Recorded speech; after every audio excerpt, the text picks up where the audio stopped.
Banana Blitz was originally released on Wii nearly 15 years ago. Now it's back in HD without the frustrating tilt controls. Banana Blitz HD features 100 levels across its 8 different stages, including bonus levels and boss battles.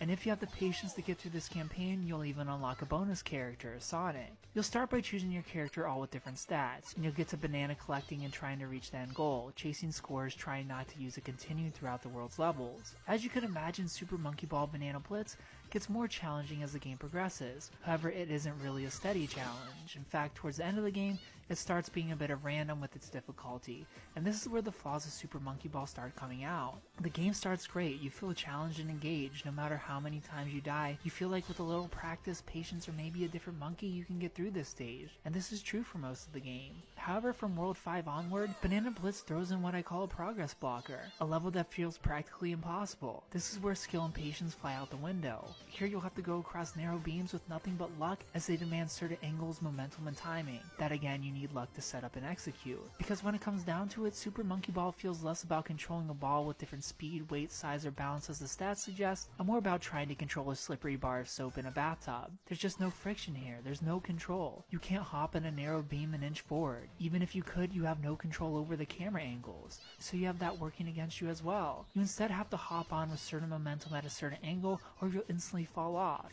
turning this into a game of muscle memory rather than trying to roll a ball on a table of obstacles into a goal, at least in these progress blocker levels. Because this is the only time this flaw shows so apparently. Don't get me wrong, it's there from start to finish, but at least in the majority of these levels, you have room to play with these slippery soap mechanics. These progress blockers bring down the overall enjoyment of the campaign, and I feel should be reserved for a challenge mode. Outside of the campaign, there are competitive score chasing and time chasing modes, as well as a handful of party games that can be played with up to 4 players. These party games are pretty mediocre though, but do add a little local multiplayer side content to this game. Overall, I really love Super Monkey Ball Banana Blitz HD, but it's not without its frustrating levels that'll make you want to walk away.